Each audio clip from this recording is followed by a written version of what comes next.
ॐ नमः सिद्धिभ्यः। ॐ नमः सिद्धिभ्यः। ॐ नमः सिद्धिभ्यः। निर्मलज्ञानपरिठिया कम्मकलङ्कडयेवी अपालतौ जेड़ परु ते परमपड़वेवी सब करम मल काना अरे प्राप्त कर निज आत्मा जो लीन निर्मल नम कर निकल परमात्मा संतप्त मानस जिनके गुणों के गान में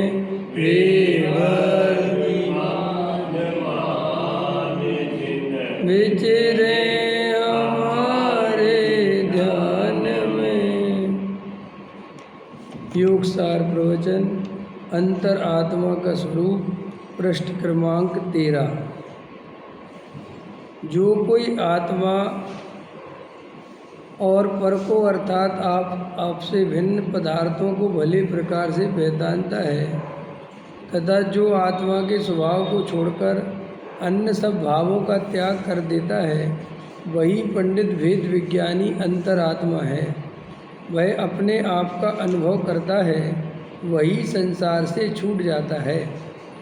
जो कोई पूर्णानंद पूर्ण ज्ञान स्वरूप आत्मा को जानता है वह अपने से भिन्न अल्प ज्ञान को, राग देश को, पर को अच्छी तरह जानता है तथा आत्मा तथा विकार आदि पर पदार्थों के बीच जिसे भेद ज्ञान हुआ है वह अपने शुद्ध स्वभाव का आश्रय करता है और पर का आश्रय छोड़ता है।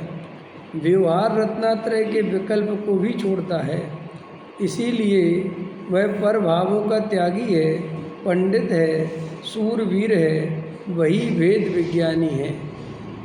और देखो क्या कहते, जो कोई पूर्णानंद पूर्ण ज्ञान स्वरूप आत्मा को जानता है, तो ये विशेषण है जो कि पूर्णानंद माने आत्मा परिपूर्ण आनंद स्वरूप है।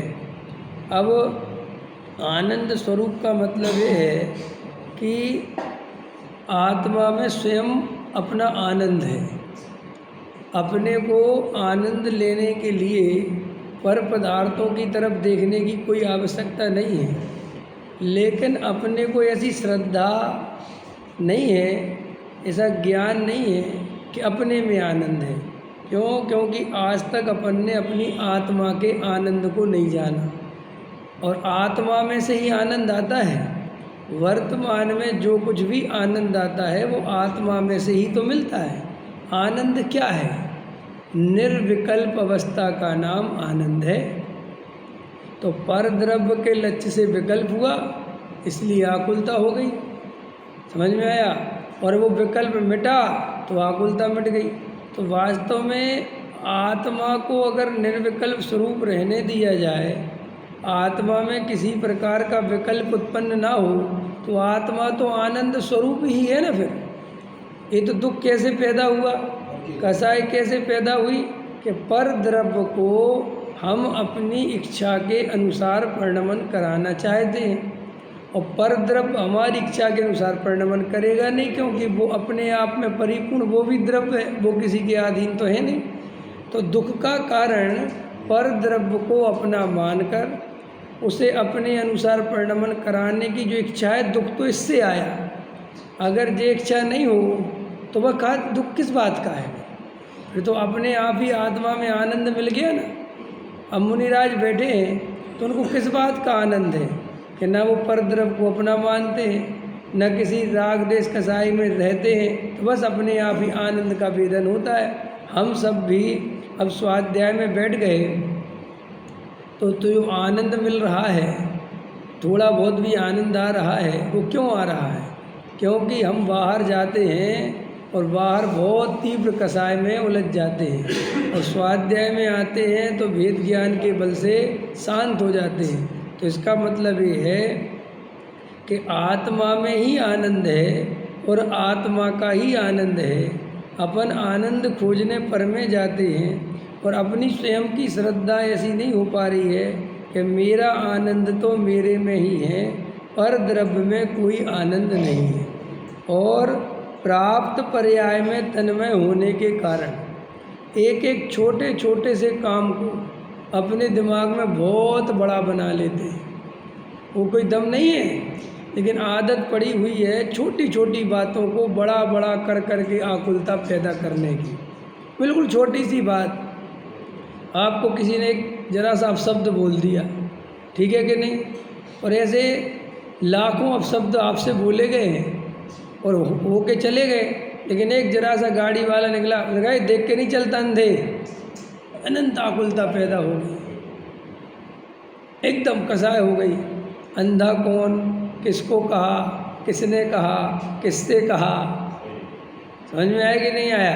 इतना विचार तो है नहीं। वो उसने कहा, और जबकि अपना परिचय भी नहीं है। अपन स्कूटर से जा रहे हैं और किसी के जरा सी टक्कर होते होते बच गई, ये जरा सी लग गई और उसने अपने को आँख दिखाई एकदम, तो एकदम आँख बबूला हो जाता है। माने ऐसे आँख बबूला हो जाता है कि अगर बंदूक हो तो बंदूक मार दे, समझ में आया? हाँ, इतनी सी बात तो हो गई थी, हैं, अंधों के अंधे पैदा होते हैं। मेरा कहने का मतलब ये है कि हम जिन कसायों में बढ़ा चढ़ाकर अपना जीवन बर्बाद कर रहे हैं, उन कसायों का कोई सर पैर नहीं है। वो ना विकल्प बचेंगे, ना वो जीवन बचेगा, ना कुछ बचेगा। अभी हम जिन राग देश कसाय कर कर के आकुलता हो रही है, एक दिन ये सब कुछ बचना ही नहीं है, सब खत्म हो जाना है। तो आचार्य कहते हैं कि अपन तो मिथ्यात्व के कारण अज्ञानता से एक छोटी छोटी कसायों को बड़ा कर करके दुखी होते रहते हैं। वास्तव में कोई दम नहीं है, समझ में आया? लेकिन क्या करें, अपने अनुसार परिणमन होना चाहिए। इसकी गलती है, ये सही है, ये गलत है, ये सही है, ऐसे करते करते, जबकि वस्तु का स्वरूप क्या है? कोई गलत नहीं है। अपने अपने कर्म के उदय के अनुसार सामग्री मिली है, और अब मिली क्या है? कुछ काल में छूट भी तो जानी है। कोई कसाय है तो कितनी देर रहेगी? अपन को किसी ने गाली दी, थोड़ी देर बाद अपन भूल भाल के अपने काम में लग जाते हैं। अब आचार्य कहते हैं कि जितनी देर तुम ये कसाय करते हो, आत्मा उतनी देर दुखी होता है, लेकिन कसाय का दुख नहीं मानता। समझ में आया ना? तो देखो क्या कहते हैं, हाँ, वास्तव में ये संसार बढ़ता चला जा रहा है बेहोशी के कारण, होश नहीं है। ये जीवन थोड़ा काल है और अपन वो राग देश कसाय की बैतरणी में बहते जा रहे, और ऐसी कल्पना चल रही है, ऐसा हो जाए, ये हो जाए, वो हो जाए, ये हो जाए, रात दिन यही उधड़ इसी में लगे पड़े, और ये विचार नहीं कर रहे कि अरे जगत में सुखी होने का कोई उपाय नहीं है। अपने से अनंत गुना जीव दुखी हैं, आकुलित हैं, कसाय से पीड़ित हैं, लगे हैं रात दिन परेशान हो रहे। कोई संसार में सुख नहीं मिलता। और राग देश कसाय करने से क्या है? देखो, ज्ञानी और अज्ञानी में क्या अंतर है? अज्ञानी के पास राग देश कसाय करने के अलावा उसे कोई दूसरा मार्ग पता नहीं है, और ज्ञानी को अपना भगवान आत्मा सच्चिदानंद स्वरूप चैतन्य तत्व की खबर पड़ गई है। इसलिए वो तो जब भी मौका मिलता है अपने आत्मा राम को सहजानंद स्वरूप देखता है और आनंदित होता रहता है। और कसाय का प्रसंग भी बनता है तो वेद ज्ञान करके उस कसाय से हट जाता है। और अज्ञानी क्या है? अपन कई दफ़े देखते ना, ये बताओ, ये आदमी को कुछ काम ही नहीं है, जब देखो ये इसी काम में लगा हुआ है, बैठे ही रहता है रात दिन ही का, तो करे क्या बेचारा? भाई उसे आत्मा तो पता है नहीं, तो राग देश करता रहता है बैठे बैठे। कई लोग होते ना, उनका जो घर होता है, जो आजकल फ्लैट सिस्टम हो गए ना, तो उनका वो फ्लैट, उनका घर, उनका वही सब कुछ होता है। फिर छोटी छोटी चीज़ें उन्हीं में लगे रहेंगे, निकल रहे हैं, जरा सी कोई चीज़ दिख गई एकदम परेशान हो रहे, आकुलित हो रहे, आकुलता बढ़ रही। अब वो आकुलता से कर्म बंद हो रहा है, और ये तो कितने दिन का संयोग है भाई, कितने दिन का संयोग है। हम जिन जीवों को देख देख के कसाई कर रहे हैं, उन जीवों से हम दोबारा मिलने भी नहीं हैं। आज जिस माँ बाप बच्चे के लिए तुम परेशान हो रहे हो, ये पर्याय बदलते ही ये संयोग द्वारा होना ही नहीं। आप कहोगे क्या बात है, नेमिनाथ तो 9 भाव चले। अरे भाई साहब, वो संयोग नहीं मिलता जिससे तुम्हें राग था, वो तो बदल गया। नहीं समझ, आज मैं दूसरी पर्याय में हम और आप मिले तो आप कुछ और होंगे, हम कुछ और होंगे, ये थोड़ी होंगे विवेक कुमार। तो इसका मतलब ये है, एक भी पर्याय में राग द्वेष करने लायक नहीं है। ये पर्यायों के ज्ञाता दृष्टा ही रहने में भलाई है। और कसाय में आनंद मत मानो। समझ में आया? सब जीवों के प्रति अंदर से करुणा भाव, प्रेम भाव बहना चाहिए। भैया, इस जगत में कोई निर्दोष नहीं है पर्याय दृष्टि से, और द्रव्य दृष्टि से कोई दोषी नहीं है। क्या बोला मैंने? पर्याय दृष्टि से कोई निर्दोष नहीं है, और द्रव्य दृष्टि से किसी में दोष नहीं है। इसलिए अगर तुम्हारे पर्याय में कुछ दोष कम हो और किसी के दोष ज़्यादा दिखें, तो भाई साहब बहुत अपने आप को होशियार चंद मत समझना। समझ में आया? इन दोषों का कुछ नहीं दिखा।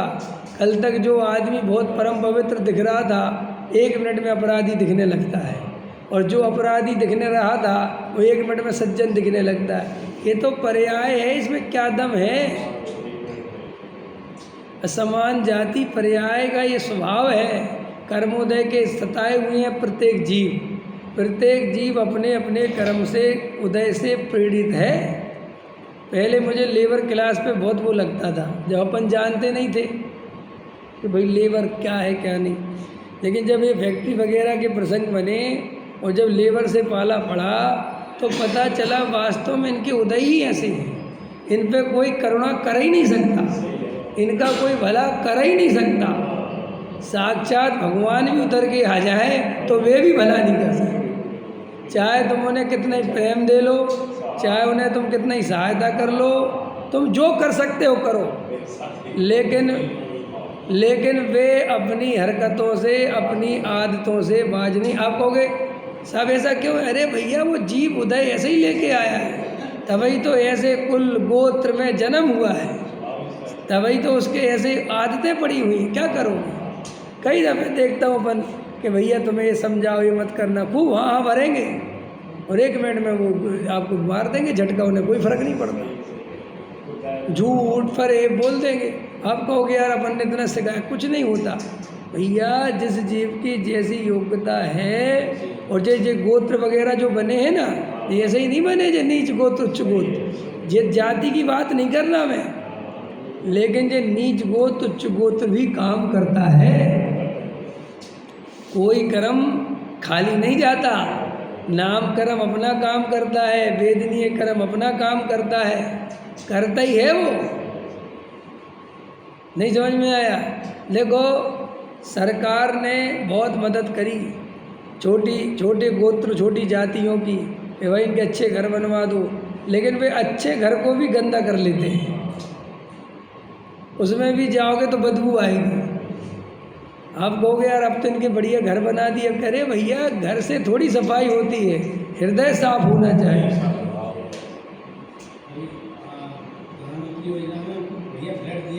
हाँ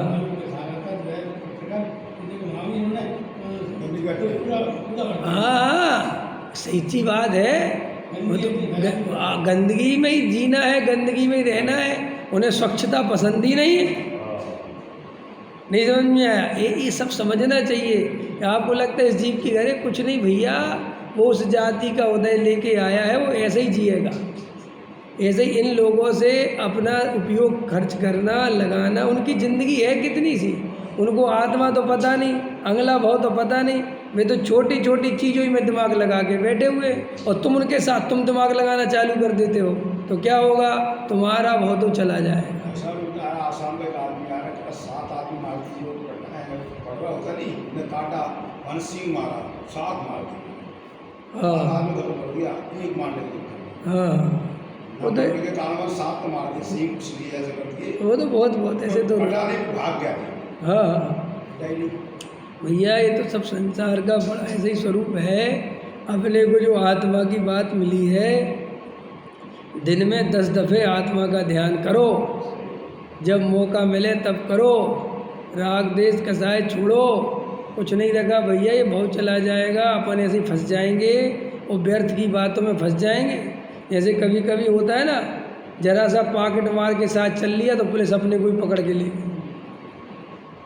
पूज्य गुरुदेव श्री का जीवन का पता है ना आपको, है कि भैया कहाँ विदेश क्षेत्र में थे और कहाँ वो जरा सा उनका दोस्त वेश्या के पास जाता था और गुरुदेव श्री उसकी दोस्ती नहीं तोड़ पाए, बस ये नहीं कह पाए कि तू बेकार आज हटो हम तो ऐसा उसकी अनुमोदना में साथ में रहने से यहाँ जाके ऐसा बंद हो गया कि तुम्हें ये सच्चा धर्म नहीं मिलेगा,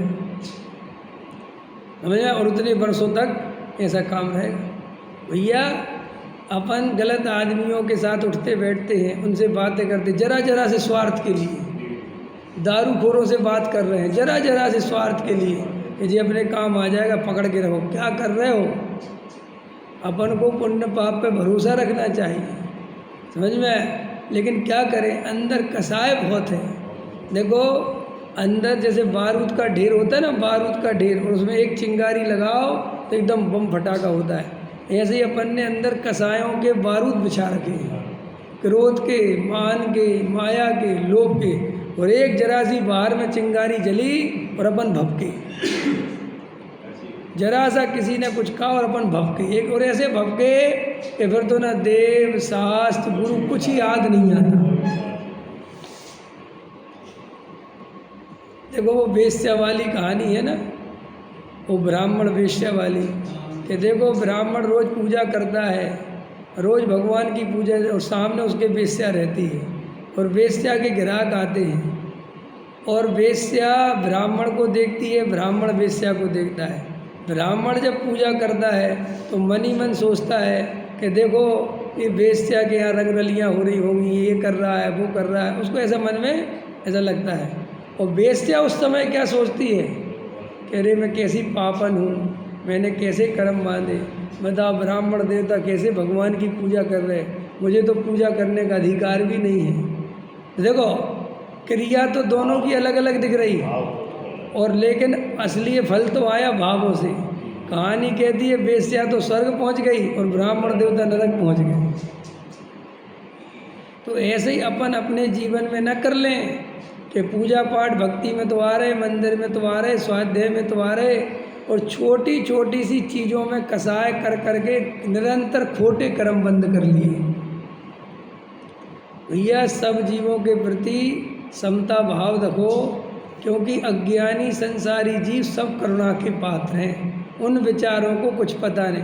कल मैं रात को डॉक्टर साहब का वचन सुन रहा था, कल दादा बता रहे थे कि ट्विंकल नहीं भेजा था कि भैया हम सब यहाँ बैठे हैं, अपन सब में से कोई हाथ उठा के कह सकता है कि पूज्य गुरुदेव श्री ना होते तो अपने में ताकत थी तत्व ज्ञान को निकालने की, अपन निकाल पाते तत्व ज्ञान जो गुरुदेव श्री ने निकाल के दे दिया। कह रहे मैं ये नहीं कह रहा हूँ कि इसके पहले नहीं था, कल 12 और बता रहे, लेकिन गुरुदेव श्री ने जो निकाल के दिया है, अच्छे अच्छे पंडित विद्वानों की ताकत नहीं थी उसको निकाल पाने की। उस दृष्टि से बाबू युगल जी तो कहते हैं सम्यक दर्शन का जो विषय त्रिकाली ध्रुव भगवान आत्मा है, उसका आविष्कार करने वाले पूज्य गुरुदेव श्री। तो अपने को तो ये महाभाग्य से तत्व ज्ञान अब मिल गया। अपना बचपना याद करो, अपनी जवानी याद करो, अपन कैसे थे, अपन को कुछ आत्मा के बारे में पता था, कैसे भटकते रहते थे, काम धंधा, रुपया पैसा, मकान दुकान, इसके अलावा कोई दूसरी बात सोचने की फुर्सत ही नहीं थी। और भगवान के पास भी आए तो बस मांगने के लिए आए, और काय के लिए आते थे। दीपक लेके आरती कर रहे हैं भगवान की, झूम रहे हैं, नाच रहे हैं, और शनिवार के दिन और मंगलवार के दिन और शुक्रवार के दिन भगवान तुम्हारी हमारी पीड़ा, यही तो पता था। और क्या जानते थे, ये तो अपन को महाभाग्य से ये जो तत्व ज्ञान मिला है, तो आज अपन ने भगवान से मांगना बंद कर दिया। आज अपन भगवान की प्रतिमा में वीतरागता देख पा रहे हैं, मैं स्वयं भगवान हूँ ये विचार कर पा रहे हैं, समझ में आया। और गहराई में जो जीवन वे अनुभव कर पा रहे हैं। तो अपने को तो ये अवसर मिला है, ये छोटे छोटे प्रसंगों में नहीं खोना। तो देखो क्या कहते, कोई पूर्णानंद पूर्ण ज्ञान स्वरूप आत्मा को जानता है, वह अपने से भिन्न अल्प ज्ञान को, अब देखो मैं तो परिपूर्ण ज्ञायक तत्व हूँ, ये तो दृष्टि में ले लिया, लेकिन दृष्टि में लेने के बाद अब पर्याय पे नज़र गई तो देखो क्या कहते, पर्याय कैसी है, अल्प ज्ञान है, परिपूर्ण ज्ञान तो है नहीं पर्याय में, और राग देश भी है पर्याय में, समझ में आया। लेकिन अब क्या हुआ, पहले उस अल्प ज्ञान को अपना मानता था ना, मैंने मैं ऐसा हूँ, मैं अल्प ज्ञानी हूँ, मेरे को ज्ञान ज़्यादा नहीं है, मैं मूर्ख हूँ। अब क्या हो गया, वह अपने से भिन्न अल्प ज्ञान को, राग देश को, पर को अच्छी तरह से जानता है। अब अच्छी तरह से जानता है माने भिन्न जानता है, अच्छी तरह से जानता है माने भिन्न जानता है, इसको कहते हैं अच्छी तरह से जानना।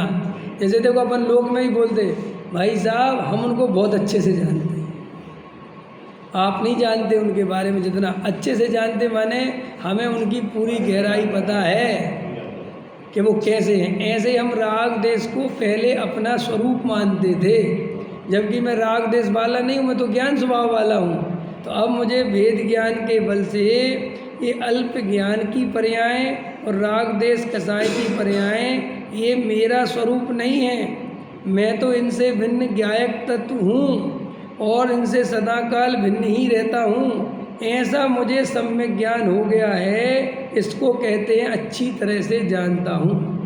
आत्मा तथा विकार आदि पर पदार्थों के बीच जिसे भेद ज्ञान हुआ, वह अपने शुद्ध स्वभाव का आश्रय करता है। शुद्ध स्वभाव का आश्रय करता है माने चौथे गुण स्थान वाला शुद्ध स्वभाव की दृष्टि करता है, पांचवें गुण स्थान वाला उसको बार बार अनुभव में लेता है, मुनिराज हर अंतर मूर्त में उसका आश्रय लेते हैं। और अपन को क्या है कि दृष्टि हो गई, श्रद्धान हो गया, राग देश पर्याय में दिखें लेकिन श्रद्धान कैसा रहे कि राग देश कसाय में नहीं हूँ, और बहुत नज़दीक का मामला है, वो अपने में ही दिखते हैं। अंदर समझ में आया, जब कसाय होगी तो ऐसा लगेगा मैं ही कर रहा हूँ, जब कसाय का प्रसंग बनेगा तो अंदर आत्मा के प्रदेशों में हलन चलन होता है, कसाय से आग जलती है, एकदम अंदर की तकलीफ बढ़ती है, तो उस तकलीफ को अंदर से गहराई से देखा करो, सोचा करो कि ये कसाय की पीड़ा हो रही है, जो दुख हो रहा है, ये किसके अंदर हो रहा है, क्यों हो रहा है। इतना जरा सा विचार करे और वेद ज्ञान का दीपक जलते ही एकदम आग ठंडी पड़ जाती है। अंदर ये कसाय बहुत चलती है, बहुत तकलीफ होती है। आचार्य भगवंत कहते हैं इन कसायों की पीड़ा को देखो और आगे और कसाय में नहीं जाना हो। अरे अभी तो तुम्हें थोड़ा मन कर जाता है कि हटा दूँ, ये कर दूँ, ये गलत हो रहा है। अभी एक इंद्री की पर्याय में क्या करोगे, दो इंद्री की पर्याय में क्या करोगे, तीन इंद्री की पर्याय में क्या करोगे, चार इंद्री की पर्याय में क्या करोगे। नरक गति में पड़ गए तो क्या करोगे, डंडे खाने के अलावा कुछ भी उपाय नहीं है वहाँ। यहाँ तो हम सरकार बदल देंगे, घर बदल देंगे, है नहीं, ये कर देंगे, वहाँ क्या करोगे। और यहाँ पे भी बदल क्या दोगे, जब तक वो उदय चल रहा है नहीं बदल सकती। ये लिख लो तुम। ऐसा लगता है कि मैं पुरुषार्थ नहीं कर रहा हूँ, नहीं, सब बेकार की बात है। वो कार्य नहीं होना है तो वैसे ही सब उदय, वैसे ही निमित्त, वैसे ही सब कुछ होता है। ऐसा जब कार्य होना होता है तो वैसे ही उदय, वैसे ही विकल्प, वैसे ही सब बनता है। इसका मतलब मैं परद्रव्य का फेर नहीं कर सकता, मैं अपने अंदर में पर्यायों को चेंज नहीं कर सकता, ये अंदर निर्णय करना चाहिए। तो देखो क्या कहते, आत्मा तथा विकार आदि पर पदार्थों के बीच भेद ज्ञान हुआ है, वह अपने शुद्ध स्वभाव का आश्रय करता है और पर का आश्रय छोड़ता है। भाई ये काम करना है, ये मोक्ष मार्ग है। ये किसकी कहानी चल रही? अंतरात्मा होने की कहानी है। अगर अपने को अंतरात्मा होना है तो ये जो लिखा है, अपने को परिपूर्ण ज्ञायक अनुभव करना पड़ेगा, राग देश से भेद ज्ञान करना पड़ेगा और अपने त्रिकाली ध्रुव ज्ञायक भगवान आत्मा का आश्रय लेना पड़ेगा और पर का आश्रय छोड़ना पड़ेगा। व्यवहार रत्नात्रय के विकल्प को भी छोड़ता है। अब ये व्यवहार रत्नात्रय के विकल्प क्या है? देव, शास्त्र, गुरु, दया, दान, पूजा, भक्ति, ये जो परिणाम आते हैं ये भी मेरे से भिन्न हैं, ये भी मेरा स्वभाव नहीं है। इनका भी कर्ता धर्ता में, ये भी मेरा भला करने वाले, ऐसा छोड़ता है। इसलिए वह परभावों का त्यागी है, पंडित है, सूरवीर है, वही वेद विज्ञानी है। देखो ये है पंडित की परिभाषा। अंतर आत्मा हुए बिना कोई पंडित नहीं होता। इसलिए जो पंडित हो वो अंतर आत्मा हो तो असली पंडित है, और अगर अंतर आत्मा नहीं हो, समझ में आया? ओडामल जी साहब से कल दादा का एक प्रवचन और सुन रहा था। सम्यक ज्ञान चंद्रिका में प्रश्न उठाया कि देखो भैया, आप भले ही कहते हो कि रुपया पैसा मकान दुकान में कोई दम नहीं है, लेकिन सब कुछ पैसा ही है। कि क्यों? कि धनवानों के पीछे अच्छे अच्छे पंडित भी चक्कर लगाते हैं। समझ में आया? और कैसे चक्कर लगाते हैं कि पंडित जी तो रात दिन जो है शास्त्र पढ़ते हैं, स्वाध्याय करते हैं, और पंडित जी तो अपने कमाने में लगे रहते हैं। और पंडित जी 10 साल 15 साल 20 साल में जो विद्या इकट्ठी करते हैं, और वो 1 मिनट में सेठ अपने घर बुलाता है और कहता है 21,000 रुपये देंगे, पढ़ाओ क्या पढ़ा है आपने सुनाओ। तो वो बताते हैं, समझ में आया कि नहीं आया? और वो सब बताते कि ये सार है, तो कहते बहुत अच्छा, चलो बहुत बढ़िया। तो बोले लक्ष्मी जो है वो 1 मिनट में सरस्वती को खरीद लेती है। समझ में आया कि नहीं आया? ठीक है, तुमने इतना ही पढ़ा था, चलो ठीक है, लाओ 21,000 में निचोड़ दे जा। तो और अच्छे अच्छे पंडित उनके चक्कर लगाते हैं। और टोडामल जी साहब ने जवाब दिया उसका बहुत अच्छा कि देखो भाई, जो लोभी पंडित हैं और मानी सेठ हैं, सो उनकी तो ऐसी ही दशा जानना। सो उनको तो हम पंडित मानते नहीं, और उस सेठ को हम सेठ नहीं मानते।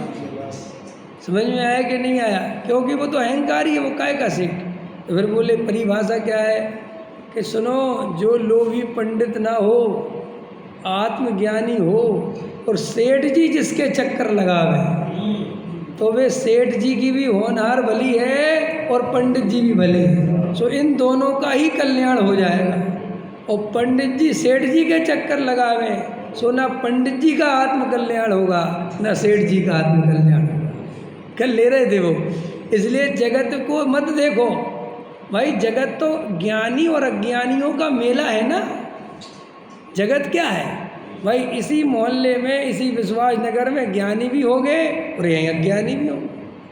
और भैया कोई के माथे पे तो लिखा नहीं है कि ये ज्ञानी है कि अज्ञानी है। जगत तो ऐसे ही चलता है। तो इसलिए जगत को मत सोचो तुम तो अपने आत्मज्ञान को प्राप्त करो, सम्यक ज्ञान को प्राप्त करो। कोई सेठ जी के चक्कर लगाता है तो इससे पंडितिया ही खराब है। नहीं समझ में आया? और कोई पैसा आ जाता है इसलिए वो अहंकारी हो जाता है, इसलिए पैसा करा, ऐसा नहीं है। जिसकी होनहार भली है वो अपना कल्याण कर लेगा, और जिसकी होनहार भली नहीं है, निमित्त पे दोष देने से कोई फायदा। बड़े बड़े सेठ जिनकी होनहार भली थी, पूज्य गुरुदेव श्री के पास गए, और पूज्य गुरुदेव श्री के पास हाथ जोड़कर विनय पूर्वक खड़े हो गए। बोले साहब, हमारे पास करोड़ों रुपया है, बहुत पैसा है हमारे पास, बोलो क्या कर दे। तो गुरुदेव श्री कहते थे, धूलपति है तू, तुझे आत्मा की खबर है क्या? ये क्या पैसे पैसे का वो करता है?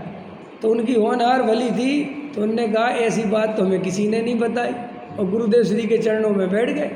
और जिनकी होनहार खोटी थी वे अहंकारी से आ गए। तो भैया कोई किसी का करता धरता नहीं है। ये तो अपन को लगता है अच्छे अच्छे पैसे वाले कल्याण भी कर लेते, उसमें क्या बात। कोई पैसा वाला भाई चक्रवर्ती जब मोक्ष जा सकता है, नहीं समझे, चक्रवर्ती छायक सम्यक दृष्टि रहता है कि नहीं रहता है, और उसी भाव से मोक्ष चला जाता है, तो रुपया पैसा मकान दुकान कहाँ किसी का वो करता है, ये तो परद्रव्य है। और अच्छे अच्छे पंडित विद्वान भी नरक चले जाएं, उससे क्या मतलब है। तो सच्ची बात तो ये है कि अगर सेठ जी पंडित जी के चक्कर लगावें तो सेठ जी की होनहार भली है, और पंडित अगर सेठ जी के चक्कर लगावें तो दोनों की होनहार भली, उसमें वो सेठ जी लगवावे। समझ में आया कि नहीं आया है। देखो डॉक्टर साहब के पास तो कुछ भी नहीं था है, लेकिन गोदी का जैसे सेठ मिले, जो कहते थे नेमी चंद जी पाटनी साहब, ये सब सेठ थे, सब पैसे वाले थे लोग। और डॉक्टर साहब बहुत कम उम्र के थे, तो भी डॉक्टर साहब से कहते थे आप तो हमारे गुरुजी हो, और आपको जो काम करना है अपना करो, आपको कोई विकल्प करने की जरूरत नहीं है। एक प्रसंग सुनाते हैं कि एक जब दादा जयपुर गए, और जयपुर गए तो एक मीटिंग हुई इस बात की कि भाई ये बिल्डिंग तो बन गई है, अब अपन करें क्या, नहीं समझ में आया। तो दादा वहाँ पहुँच गए, तो दादा बैठे थे, तो एक भाई बोले इसमें अपन हॉस्टल खोल देते हैं। समझ में आया, काहे का हॉस्टल खोल देते हैं कि ये लड़के जो यूनिवर्सिटी में पढ़ने जाते हैं इनको अपन रहने की व्यवस्था देते हैं, वो जो यूनिवर्सिटी पढ़ेंगे। तो बोले साहब ठीक है, और बोले साहब खाना पीना में आलू वगैरह तो देना पड़ेगा समाज के, क्योंकि आलू के बिना भैया कहाँ चल पाएगी, कौन लड़के आएंगे। तो डॉक्टर साहब ने एकदम गर्म मिजाज में कहा अगर भैया तुम ऐसा सोचते हो तो हम तो चलें, हमारा इस्तीफा पहले ले लो। समझ में आया कि नहीं आया। और खरा कुछ बोले, और सबसे कम उम्र की और सब बड़े बड़े, समझ में आया। तो बोले क्या बोले भाई, जो बड़े दूसरे सेठ हो गए, किसको ले आए तुम, कौन है ये छोकरा सा, क्या बोलता है। तो अब ऐसी वो भी, अब तो भाई गोदी का जी को तो बहुत तकलीफ़ हो गई, ये जब ऐसा किसी ने बोला। तो डॉक्टर साहब तो उठ के चले गए। तो भाई साहब मीटिंग तो सब एक तरफ हो गई। अब गोदिका जी और पता नहीं कौन पाटनी जी बाबू जो भी थे, वे वहाँ उनके बंगले पे मीटिंग कर रहे कि आज तो भैया वो डॉक्टर साहब के बारे में ऐसा भूल गए ऐसे ऐसा, और डॉक्टर साहब गए उठ के वहाँ। तो वे तीनों बड़े शर्मिंदा हो रहे हैं। तो डॉक्टर साहब कह रहे आप क्यों हो रहे हैं, ये तो अपन ने समाज को जोड़ने का प्रयास किया था, और जो आदमी जिसको भाई बोलना है बोलेगा, उसमें क्या दम है। अरे बोले नहीं साहब आपके बारे में हम बिल्कुल नहीं सोचा, और आज से कोई समाज का कोई लेना देना नहीं, उसी दिन से कोई मतलब नहीं, अब आपको जो करना वो करो। तो वो बोले कि करना तो करो, लेकिन ये जंगल है, ये करे क्या यार। तो डॉक्टर साहब बोले देखो अभी आया हूँ तो मुझे थोड़ा समय दो। तो बोले एक काम करो, इसमें कारखाना लगा देते हैं मशीनों का, कहीं खाली पड़ा है ना सिलाई मशीन। तो डॉक्टर साहब कह रहे कुछ मत करो, ये तुम खाली मत देखो, मुझे 2-4 साल की मेहनत करने दो, ये पूरा हाल मैं मशीनों से नहीं मुमुक्षुओं से भर दूंगा। ये उनने कहा चैलेंज कि मुमुक्षु भरेंगे यहाँ, तुम चिंता मत करो, डरो मत। और वैसे ही हुआ। वैसा क्या हुआ, उससे 1000 गुना क्या हुआ वो तो। मेरा कहने का मतलब ये है कि भैया सेठ भी अच्छी होनहार वाले, काम होने योग्य होता है तो ऐसे मिल जाते हैं। समझ में आया, कोई निमित्त कुछ नहीं करता। ये तो अपन को निर्णय करना चाहिए कि निमित्त की दृष्टि बिल्कुल तोड़ दो। देखो ना निमित्त से धर्म होता है, ना निमित्त से कर्म बनता है, और ना निमित्त से सुख मिलता है। निमित्त से कुछ नहीं होता, और अपन सारे जीवन हर काम के लिए निमित्त ही खोजते हैं। अच्छा बताओ नरेश जी, निमित्त क्यों खोजता है जी, उपादान पे भरोसा क्यों नहीं रखता, पता है इसका उत्तर पता है। उपादान पे भरोसा क्यों नहीं होता, पर निमित्त क्यों खोजते हैं। परिभाषा में रिजल्ट छुपा है ना उसका, उपादान दिखाई नहीं देता और निमित्त दिखाई देता है। निमित्त की सबसे बड़ी ताकत ये है कि वो दिखाई देता है, और उपादान की सबसे बड़ी कमजोरी ये है कि वो दिखाई नहीं देता, और निमित्त की सबसे बड़ी कमजोरी ये है कि वो कार्य करने में कुछ नहीं कर सकता, और उपादान की सबसे बड़ी ताकत ये है कि कार्य करने का असली कारण वो ही है। समझ में आया कि नहीं आया? लेकिन उपादान दिखता नहीं, अब दिखता निमित्त है।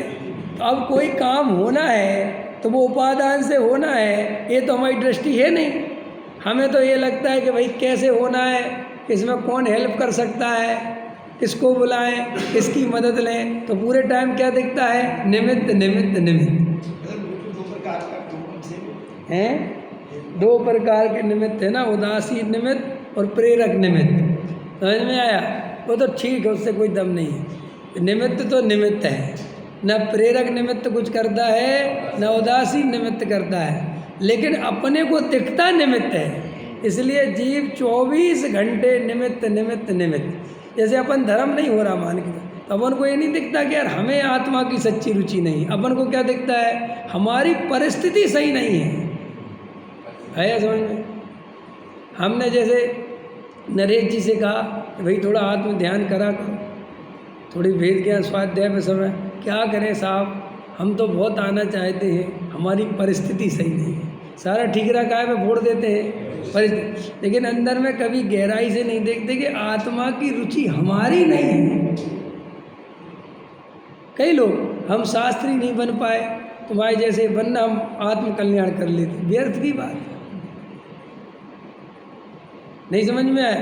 कोई दम नहीं है इन बातों में। हमें स्वयं आत्मा की गहरी रुचि नहीं है, संयोगों की रुचि है, और हमें स्वीकार करना चाहते नहीं, उसको छुपाना चाहते हैं, तो उसको निमित्त पे ठीकरा फोड़ते रहते हैं। आया समझ में कि नहीं? तो निमित्त की दृष्टि वाला कभी कामयाब नहीं हो सकता, और निमित्तों के पीछे दौड़ने वाला कभी सम्यक दृष्टि नहीं हो सकता। इसलिए बहुत शांति से जो कार्य जिस समय जैसा होना है और अपने उपादान से होगा, ये श्रद्धान रखना ही रखना। देखो, मध्यस्थ भाव में रहना सीखो। मध्यस्थ भाव क्या होता है? ना तो किसी काम करने की बहुत आकुलता करो, पीछे पड़ो, और ना प्रमाद करो। क्या कहा मैंने? सहज रहो। जैसे मान के चलो तुम्हें कोई चीज़ की चाय है, तो वो चाय भी बहुत बढ़ाओ मत, उसका मीटर सहज रखो। कि कैसा रखो? कि देखो भाई, मिल गया तो ठीक, नहीं मिला तो ठीक। और जब तुम्हें ये बात घेर के नहीं मिल जाए, तो अंदर ये निर्णय करना कि मिल भी जाएगा तो कौन सी बहुत आफत हो जाएगी, और दूसरी बात नहीं मिला तो कौन सी आफत हो जाएगी। तुम बिल्कुल सहज रहना सीखो। वो ये नहीं कह रहा हूँ व्यापार करो, लेकिन व्यापार नहीं हो पा रहा तो बहुत अंदर से आकुलित मत हो। जानो कि भाई उदय योग्यता ऐसी होगी, नहीं हो रहा है, और हो जाए तो ठीक है। इस भाव से क्या होगा? तीव्र कर्म बंद नहीं होता जीव को, और कार्य वास्तव में वैसे ही होता है जब जैसा होता है। जैसे आपका बच्चा है, अब आप बच्चे की बहुत चिंता कर रहे हैं, नहीं इतनी चिंता मत करो। बहुत कम ना के बराबर चिंता होए तो होए, कोशिश करो कि वो भी ना हो। कि क्यों? कि भैया किसी द्रव्य का कुछ पता नहीं चलता। तुम जिस बच्चे के बारे में आज सोच रहे हो कि ये बेकार है, हो सकता है वो बच्चा सबसे अच्छा निकल जाए। और जिस बच्चे को देख के तुम सोच रहे हो बहुत अच्छा है, वो हो सकता है कोई काम का नहीं निकले। क्योंकि द्रव्य का परिणमन कब कैसा होता है पता थोड़ी चलता है। नहीं समझ में आया? तो एक तो जगत की चिंता बिल्कुल मत करो। अगर अपना पुण्य का उदय होगा ये भरोसा रखो, तो वो सामग्री तुम्हें मिल जाएगी। और अगर पुण्य का उदय नहीं होगा तो वो किसी ना किसी रूप में नहीं मिलेगी। और दूसरी बात, मिल जाएगी तो क्या होगा? कल बताया था मैंने, तुम्हें कोई चीज़ चाहिए है और बहुत आकुलता हो रही है, तो बस ये साथ में विचार करा करो कि मिल जाएगी तो क्या होगा। मिल जाएगी तो कुछ सुख नहीं होगा, कि क्या होगा कि और 10 इच्छाएं दूसरी फिर पैदा हो जाएगी। नहीं समझ में आया कि नहीं आया? ट्विंकल होता है कि नहीं होता है? बोलो जैन साहब, होता है कि नहीं? और आप लोगों ने तो अपनी ज़िंदगी जी ली ना, क्या क्या इच्छाएं पूरी कर ली, क्या क्या हो गया, सब तो करे। आपके बच्चे जब लड़कियां थी तो मन ही मन क्या सोचते होगे, जब ये कोई 12 साल की हो गई, कोई 14 की हो गई, कोई 8 साल की हो गई, तो मन ही मन ही सोचते बस इनकी पढ़ाई हो जाए, नौकरी लग जाए, या अपनी अपनी शादी हुए, बस पापा फ्री हो गए। फ्री क्या फ्री हो गए भाई? जैसे कल आकुलता करते थे वैसे अब दूसरी आकुलता बन गई। कहाँ संसार में आकुलता मिटती है?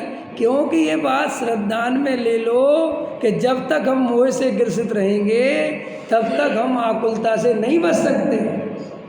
अपने आत्मा में रमे बिना, अपनी आत्मा की श्रद्धा के बिना हम किंचित मात्र भी आकुलता नहीं मिटा सकते। चाहे कुछ भी आ जाए उधर, उससे कोई फर्क नहीं पड़ता, फर्क ही नहीं पड़ता उससे। इसलिए कोई इच्छा अगर उत्पन्न हो भी गई है तो उसके पीछे हाथ धो के उसी के बारे में सोचते रहना, कब पूरी होगी, कब ऐसा करेंगे, ऐसा करेंगे। अरे भाई, जितना होता जाए उतना देखते जाओ और बाकी बचे हुए उपयोग को भेद ज्ञान में लगाओ। नहीं समझ में आया? हम भविष्य की कितनी प्लानिंग करते हैं, करते कि नहीं, करते कि नहीं? अजय एक बात बताओ, इतनी भी श्रद्धा नहीं है कि भविष्य की प्लानिंग करना कितनी मूर्खतापूर्ण कार्य है कि नहीं? पूछो क्यों? अगर अपनी पर्याय कल ही बदल गई, आयु क्रम पूरा हो गया, तो उसी में कीड़े भी हो सकते हो।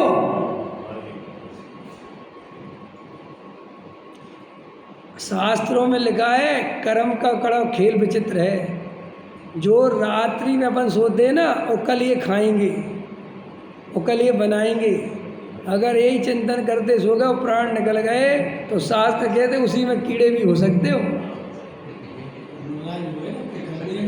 हाँ, वो एक मुनिराज की कहानी मिलती ना, एक खरबूजा देख लिया, बाजार से ऐसे निकल रहे थे और आहारों को वो एकदम खरबूजे पर नजर पड़ गई और ऐसा लगा कि आहारों में जो खरबूजा बस, क्यों इतने में है ना। बहुत खतरनाक मामला है।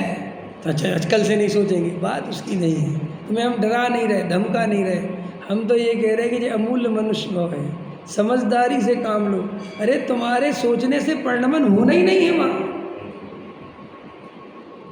काय को इतना उपयोग खराब करना, क्यों इतने परेशान होना? भाई जो संयोग अभी तक मिले हैं वे तुम्हारे बहुत सोचने से नहीं मिले हैं, वो जो मिलने थे वो मिले हैं। अब कई लोग कहते हमने तो बहुत सोच समझ के शादी करी, बहुत 3 साल विचार करके करी, बहुत दिमाग लगाया, तो क्या हुआ? सुखी हो गए? कह नहीं साहब, ये यही तो कह रहे हैं आपसे कि इतना सोच के करी फिर भी परेशान है।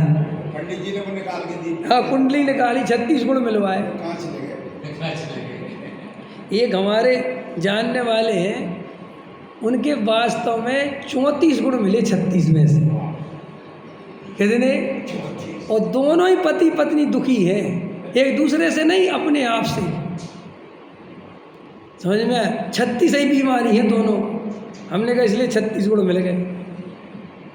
समझ में आया कि नहीं आया? क्या क्या करोगे तुम संसार का दिमाग लगा के? कोई दम नहीं है संसार।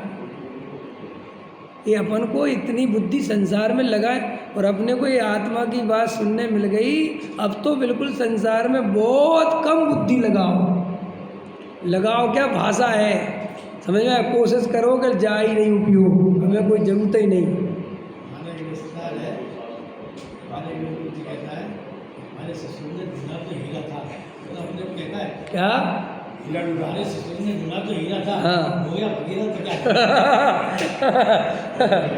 मेरा कहने का तात्पर्य है कि कम से कम रात में तो आत्मचिंतन करो। अब रात में सो रहे हो आप और आप बताओ संसार की बातें सोच रहे हैं, जबकि आपको यही नहीं पता कि कल हम सुबह उठेंगे कि नहीं उठेंगे, फिर भी आप संसार की बातें सोच रहे हैं। इतनी बुद्धि खराब है अपनी। ये कहते मोए महामत पियो अनादि, इतनी मोह रूपी मदरा पी रखी है कि बताओ रात को 11 बजे नींद नहीं आ रही तो ये सोचता है कि समय कैसे काटे, नींद नहीं आ रही। बताओ, अमूल अवसर है, अमूल अवसर। आधा घंटा आत्मचिंतन कर, वेद ज्ञान कर, वस्तु स्वरूप का विचार कर, लेकिन नहीं तो फिर कुछ नहीं करेगा तो भविष्य की प्लान करने लगेगा। अपन ये करेंगे, ऐसा करेंगे, वहाँ चलेंगे, उनसे मिलेंगे, अपन ऐसा कर लेंगे, रे रे रे रे रे। ऐसे ही तो अपन जीवन खो रहे। लोग कहते हैं हमारे पास आत्म कल्याण का समय नहीं है। भाई साहब, दुनिया में ऐसा एक आदमी नहीं है जिसके पास आत्म कल्याण के लिए समय ना हो। आत्म कल्याण के लिए तो सबके पास समय है, लेकिन आत्मा की रुचि किसी के पास नहीं है। जिसको रुचि है वो पार बस वो पार हो जाए। अब आत्मा की बात सुनता है और आत्मा की रुचि नहीं, तो हम क्या कर सकते हैं। और ऐसे संसार में खूंटा गाड़ के बैठे हैं जैसे यहाँ से हिलना ही नहीं हो। बिल्कुल है, बिल्कुल। हम तो मेरे को चाहे कुछ हो जाए, चाहे का कुछ हो जाए। बात पक्की है। कितनी समझा रहा है डेली, कितनी समझा हाँ। अरे रमेश जी समझ लो, ये बहुत हो गया। समझ में आया, ये गया गया गया गया समझ में आया। पूज्य गुरुदेव श्री इतना समझाते थे कि भैया ये वस्तु स्वरूप जो समझने मिल गया समझ ले, वरना ढोर हो जाएगा। ढोर, वो तो सीधा बोलते थे ढोर हो जाएगा। ये भी लग रहा है अपन को कि हम कुछ कर ले, क्या कर ले, कौन सा मान, कौन सा सम्मान, क्या बेकार की बातें हैं सब, समझ में। लेकिन अंदर में अभी तो कसाय पूरी नहीं लगती, ये दृष्टि नहीं आ पाई। छोड़ने की तो बहुत दूर की बात है। अभी तो कसाय कर कर के मजा मानता है। कम से कम कसाय दुख रूप लगे है, आकुलता रूप लगे, इतनी दृष्टि आ जाए कि अरे रे कसाय करने योग्य नहीं, कसाय में रहने लायक नहीं, ये अपना स्वरूप नहीं। इतना भी भेद ज्ञान नहीं कर पाता जीव, इतना प्रवचन सुनने के बाद। आकुलता आकुलता ऐसा लगता सारा सिर का भार इसी के ऊपर रखा हुआ है, और ये अगर नहीं सोचेगा तो सब तहस नहस हो जाएगा। और मैं तो कहता हूँ तुम 3 दिन बंद कर दो, आज से मैं कुछ भी नहीं होने तो तहस नहस, यही सही।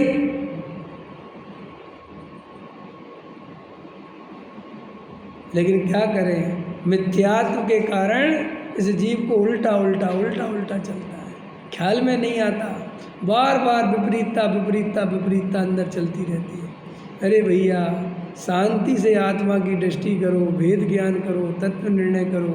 पर द्रव्य का परिणमन हमारी इच्छा के अनुसार कितना ही हो जाए, लेकिन हमारी इच्छाओं का अंत आने वाला नहीं है। वे तो सब परिणमन अनुकूल हो जाए। बोलो, आदमी देश का प्रधानमंत्री बन जाता है। अब देखो, मोदी देश के प्रधानमंत्री बन गए तो भी शांति नहीं है, अब उन्हें विश्व का नेता बनना है। अब वो कह रहे हमारी बराबरी ट्रंप के बराबर होनी चाहिए, हमारी भी सलाह सुननी चाहिए, हमारी भी बात रखनी चाहिए। कहाँ जीव का अंत आता है, कहाँ से अंत आता है, कहाँ करोगे संसार में।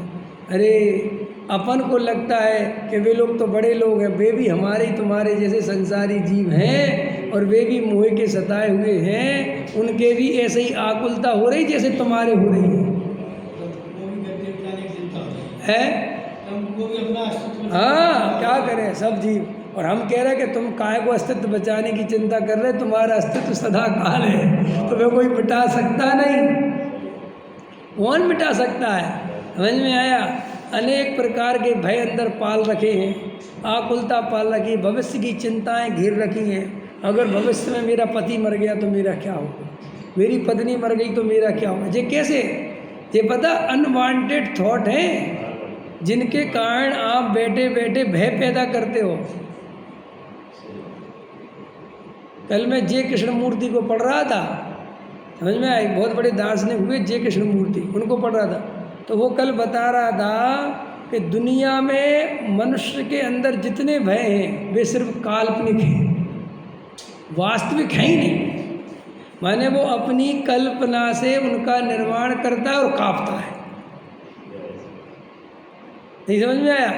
जैसे एक कहानी याद है ना आपको सेठ जी की, एक आदमी कहता था भूत नहीं होते, भूत नहीं होते, भूत नहीं होते, लेकिन अंदर वो भूत मानता तो था, लेकिन ऊपर से बहुत चिल्लाता था भूत नहीं होते, भूत नहीं होते। एक आदमी ने कहा तुम पक्का मानते हो कि भूत नहीं होते? बोले नहीं होते।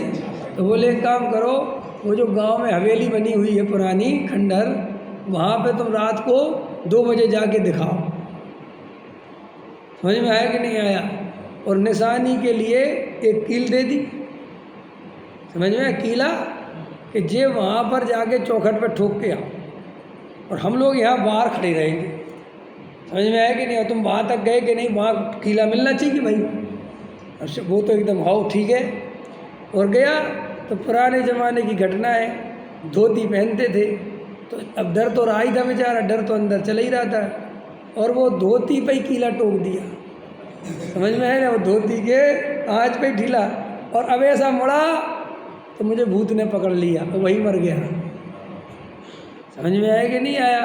तो वास्तव में हमारे अंदर ये व्यर्थ के भय चल रहे हैं। अगर कुछ हो गया तो, भूकंप आ गया तो, है अगर मेरा बेटा बेकार निकल गया तो तू मर गया तो ये नहीं समझ में आ रहा है। मतलब पति मर गया तो, क्यों बेटा मर गया तो, ये मर गया तो, वो मर गया तो, मैं मर गया तो, कहता मैं मर गया तो बात ही खत्म हो गई। ज़्यादा सोचो तो जल्दी मर जाएगा। अरे कुछ नहीं, तुम केवल और केवल आकुलता और कर्म बंद कर रहे हो भविष्य की कल्पना से। वहाँ तो एक एक पर्याय सुनिश्चित है। अभी जाके अगर तुम जिन भगवान के दर्शन करके आए ऊपर, इन पर भरोसा है कि इनके केवल ज्ञान में मेरा भविष्य झलक रहा है? अगर नहीं है तो तुम इनको भगवान नहीं मानते, इनके अनादर करते हो, पूजा नहीं करते इनकी। तुम्हें अपने कर्तव्य पे भरोसा है और भगवान के ज्ञान पे भरोसा नहीं है, मिथ्या दृष्टि का प्रमुख लक्षण है। क्या कहा मैंने? भगवान के केवल ज्ञान पे भरोसा नहीं है। उनने के केवल ज्ञान में एक एक द्रव्य की एक एक पर्याय प्रति समय झलक रही है, उसमें कोई चेंज नहीं करा जा सकता। और मैं भी एक द्रव्य हूँ, मेरा अनादि अनंत का परिणमन सुनिश्चित है, फिर भी भय सता रहे हैं, आकुलता सता रही है, मरे जा रहे चिंताएं कर करके, कल्पना करके। भैया ये बेटा बिगड़ गया तो क्या करोगे? अरे सुनो, बिगड़ना होगा तो बिगड़ेगा। अच्छे अच्छे पंडितों के बेटे बिगड़ गए, क्या कर लिया किसी ने? रोज पाठशाला लाते थे, संस्कार देते थे, पढ़ाते थे, सब कुछ करते थे कि नहीं करते थे? और आज भी मैं तो देखता हूँ ये जो मुमुक्षु हैं, इनके बच्चे मंदिर आते कहाँ हैं? दर्शन करने तक नहीं आते। कितने बच्चे आते हैं मंदिर? देखो अपने अपने बच्चों को, कितने रोज मंदिर जाते हैं, जैन मंदिर रोज जाते दर्शन करने। और अपन यहाँ अपन कहते हमने कुछ नहीं थे। भैया प्रत्येक द्रव्य स्वतंत्र है, तुम दूसरों की मजाक मत बनाओ, अपने गिरेबान में झांक के देखो तो पता चलेगा कि कुछ नहीं संसार में। और तुम मेरा बेटा इज्जत ढांकते फिरो, कोई दम नहीं, बेकार की बात। और अनवांटेड जो थॉट हैं, जिनकी कल्पना से दुखी हो रहे हो, उसकी जगह आत्मचिंतन करना चाहिए, 12 भावनाओं का चिंतन करना चाहिए। राजा राणा छत्रपति हाथन के असवार, मरना सबको एक दिन अपनी अपनी बार। दलबल देवी देवता मात पिता परिवार, मरती प्रिया जीव को कोई न राखन हार। दाम बिना निर्धन दुखी तृष्णा बस। कितना इनका चिंतन करो ना, रात को नींद नहीं आ रही तो इनके बारे में चिंतन करो और आनंद से वेद ज्ञान करो। नहीं, कल्पना काल्पनिक भय में जा रहे भाई साहब। ऐसा हो गया तो, ऐसा हो गया तो, ऐसा हो गया तो तेरे ऐसा सोचने से रुक जाएगा वहाँ। और हो ही गया तो हो ही गया। अब इजराइल ने बम पटक दिया ईरान में, ईरान ने इजराइल का किसने क्या कर लिया? अभी निकाल के लाए 10,000 आदमियों को ईरान से, हैं? अब क्या पता क्या छोड़ के आए, कैसे भागे, क्या हुआ, क्या कर। अब अपन जे पैसा इकट्ठा कर लेते हैं, मान के चलो, हैं? कोई के घर में 20 लाख, कोई ने 50 लाख, कोई ने 10 करोड़ कर लिए, और एक मिसाइल गिर गई, भूकंप आ गया, तुम्हारी जिंदगी भर की कमाई 1 मिनट में तहस नहस हो गई कि नहीं हो गई? क्या करोगे भाई? जितने घर गिरते हैं ये भूकंप में, तो उन्हें पैसा होता होगा कि नहीं होता होगा? सोना चांदी होता होगा कि नहीं होता होगा? सब होता है। अब एकदम रोड पे आ गया आदमी, बात फकीर हो गया, क्या करेगा? तो हम क्या करें? अरे भेद ज्ञान करो, तत्व निर्णय करो। जिस द्रव्य का जो संयोग जब तक रहना होगा रहेगा, जाना होगा या क्या सोचना। मैं अनादि अनंत नित्य एक एक तत्व हूँ और सदा आत्मा रहूँगा, ज्ञाता दृष्टा हूँ, इसके अलावा मैं कुछ नहीं कर सकता। ये दृष्टि करो और आनंदित रहो कि नहीं साहब मैं तो दुखी रहूँगा, तो रहो दुखी, क्योंकि तुम्हारे दुख से परद्रव्य में कोई चेंज होने वाला नहीं। चाहे रो के समय निकालो चाहे हंस के, वो तो जो जैसा परिणमन होना है वो तो वैसा ही होगा। क्लियर हो गई बात? तो श्री गुरु कहते भैया काल्पनिक भय से बचो, भविष्य की चिंताएं मत करो, वर्तमान में जियो। तुम वर्तमान में ही हो बस, कि सब भविष्य में, भविष्य जब भी आएगा वो वर्तमान होके आएगा, भविष्य कभी भविष्य होके नहीं आता। आया समझ में कि नहीं? जब भी आप रहोगे वर्तमान में रहोगे कि भविष्य में रहोगे, बताओ। तो जब आज के वर्तमान का आनंद नहीं ले पा रहे भविष्य की चिंता में, तो कल जब वो वर्तमान बनेगा तो तुम नए भविष्य की चिंता करोगे। जब तुम्हारा बचपन था तुमने उसका आनंद नहीं लिया, जवानी की चिंता करी, क्या कैरियर क्या बनेगा, हमारी नौकरी लगेगी कि नहीं लगेगी, हमारी शादी होगी कि नहीं होगी। ये 15-16 साल 17 साल की उम्र ये चिंता सताने लगती है आदमी को। अब देखना, तो वो जो समय था वो इस चिंता में खो दिया और हुआ कुछ नहीं, जो होना था वही हुआ। ठीक है, अब शादी हो गई, अब शादी हो गई तो शादी होने के बाद अब नया दुख पाल लिया, मुझे अपने बच्चों को अच्छा भविष्य देना है, मुझे अच्छे पैसे कमाने हैं, मुझे बड़ा घर बनाना है। समझ में आया कि नहीं आया? तो फिर वो भविष्य की चिंता है फिर घेर ली, और फिर होते होते करते करते जवानी चली गई, 40, 45, 50 साल के हो गए, अब बुढ़ापे की चिंता, ये भैया जी मेरा लड़का रोटी देगा कि नहीं देगा, ये भविष्य सही क्या हो रहा भैया, हाथ पैर चलेंगे कि नहीं चलेंगे, अब तुम खाट पे ही पड़े रहेंगे, फिर भविष्य की चिंता। और जब बुढ़ापा हो जाता है तो मरने की चिंता, कि अब मर के कहाँ जाऊँगा। ये वर्तमान में कोई जीता ही नहीं, और आनंद सारा वर्तमान में रहने में। बस मैं जो हूँ अभी हूँ, अभी मैं जो हूँ कल का कल से देखेंगे, मुझे क्या पता कल क्या है, लेकिन मैं कल की चिंता में जो आज का आनंद खो रहा हूँ इसका नाम है मिथ्यात्व, अज्ञान। समझ में आया? और हर जीव केवल भूतकाल में और भविष्य काल में जीता है, वर्तमान को तो देखता ही नहीं। या तो भूतकाल की गलतियां याद करता है, या काश मैंने इस आदमी से शादी नहीं करी होती, या मैंने ये नहीं करा होता, मैंने ऐसे पैसा वहाँ रख दिए होते, अगर मैंने उसको नहीं दिया होता तो आज तो पता नहीं क्या से क्या होता। क्यों बजसेन जी, कभी कभी ऐसा होता है ना, आप अरविंद जी आप लोग पुराने हो ना, जैसे इधर आते जाते हो और यहाँ कोई जगह विश्वास नगर बताओ हमें मिल रही थी 10 लाख और हमारे घर में रखी थी, बताओ आज 10 करोड़ की है। अब वहाँ से रोज निकलता है और रोज सोचता है ऐसे मिलते कि नहीं मिलते है? हमारे सामने की बात है जी, हमारे बिल्कुल भाई साहब इतना बढ़िया रिश्ता आया, तो बताओ हम बिल्कुल कुछ हमें बात नहीं, हमने करा नहीं, और जी हमने गलत रिश्ता कर लिया, हम पछता रहे। देखो ऐसे तो भूतकाल की चिंताओं में अथवा भविष्य की, दो ही बातें चलती हैं, या भविष्य की, ऐसा करेंगे, ऐसा करेंगे, वो करेंगे, ये करेंगे। अरे क्या करेंगे करेंगे कर रहा है भाई साहब, ये कल तेरे जीवन में है भी कि नहीं यही पता नहीं, और जो है वो निश्चित है। मेरा बुढ़ापा कैसे कटेगा ये केवली भगवान के ज्ञान में अभी जाके दिख रहा है, जाके देखे आओ तुम। तो फिर जब दिख रहा है और निश्चित है तो अपन बुढ़ापे की चिंता करने की जगह आनंद करें कि नहीं करें, करें कि नहीं करें। और दूसरी बात, कोई कहे तो गप है, हम तो नहीं मानते, सर्वज्ञ भगवान के ज्ञान में दिखता है कि हम तो नहीं मानते। ठीक है नहीं मानते, तो ये बताओ तुम्हारे सोचने से कितना परिणमन हो गया।